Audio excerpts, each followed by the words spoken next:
Okay. Welcome back to Case Closed Anime Review, episode 198. Yes, I do know that I am 2 episodes away from episode 200. Let's make it the fourth series hit 200. Yep, the fourth one. Because the first one was my Comic Corner series, second was Baruto, third was One Piece, and now this one. Here we're discussing the newest episode of the series, episode 1085, The Unlucky Matchmaking Part 1. And I'm discussing not one, not two, but 3 chapters.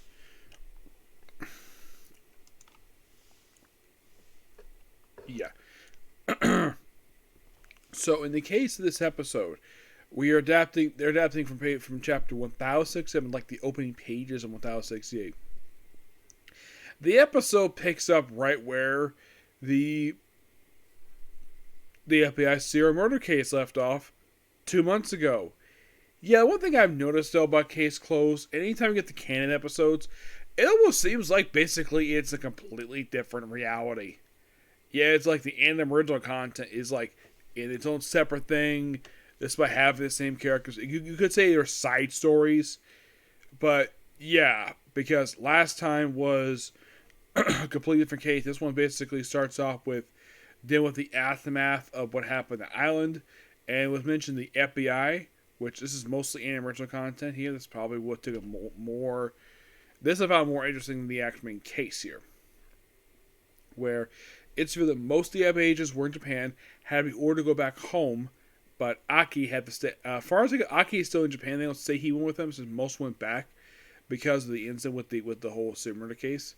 And they can't exactly confirm that the FBI were in Japan, because they do bake hot water, because apparently they have to have permission to operate in the country. Okay. Yep. So then, of course, there's also the whole thing with Rum, possibly real identity, and. Because, the first, 5 minutes is basically a flashback to basically the FBI server case that was aired a couple months ago. 2 months ago exactly. Because it's been 2 months. I guess probably the TMS probably felt as though that they needed to do that because people may have forgotten. It is possible. So, basically, right after they finish the flashback stuff, and then we finally get to the main case here, where... I guess just maybe Conan and Mori can go to the Cat Parrot. But no, Conan says to go with Ran and Kachin, who's there from Okuta, to go and to pretty much go and just to the shrine. And they go. It's a matchmaking shrine. Now, of course, Kachin is like, oh, I'm going to win Hidori's heart. And Conan thinks in his head, you've already won his heart. He's madly in love with you. And we see this guy looking for his charms. And of course, Conan spots Hidori, where he's wearing a mask. Yes, an animal mask. Which looks like the same mask they wear in Demon Slayer. And, believe it or not, Naruto. Yeah, it's the same exact freaking mask. And of course, Conan tricks thinking he's catching it really just, Conan using the bow tie, and they have and then all of a sudden, while they're chatting, a murder happens, and murders happen to be a police officer who's here for a matchmaking thing. So, best solution, call Takagi, who's here with Sato. And of course, investigate three suspects, and of course, there's a little bit of conversation here and there. It's just okay. I was not a fan of the story when it came out, because feel as though not a lot was going on here. Just feel as though it was a very quick case. Alright, next up. We're basically discussing chapters 1010 to 1012. Mostly put in this story arc, it's basically, the chapters are called Unsettling Parents Visit Day, Mystery of the Flower Bed, and the Spilled Truth. Mostly put in this thing, we basically deal with parent-child, basically the Parents' Day. So, and we see Mara First time since her search case, basically, she's showing up. And everybody basically is like chatting about the whole, everyone's preparing for the whole event. And then there's a fire in the classroom. Actually, a fire in the flower bed. It takes basically a vase basically to put it out. Yep.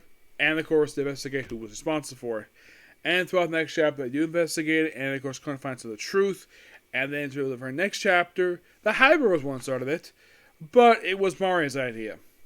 The reason she wanted to cancel Parents' Day because of her mom.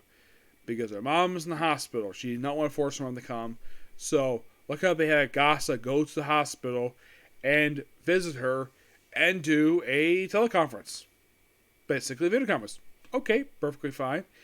Yep, so she's kind of there, and of course, Gasa makes a quick little pop-up cameo, and that's it. Yeah, it's a really quick case. No murder, surprisingly. One of those rare occasions. Now, here's the thing about this case. The last thing that had a thing with Mara, there was actually a little bit of like expanding with the black organization. This time, no. It just basically a simple like fire investigation. It's like, okay, but what's the point of this case? It's actually the first case I've seen in quite a while where it's not a murder case. And there was a new chapter released just today, but it has not been translated yet. I'm going to give this arc roughly a 9 out of 10. Okay, so that's the circle review, and that's the video tonight. So tomorrow, I may get a video done. I'll probably start tomorrow. Okay, next video. Bye.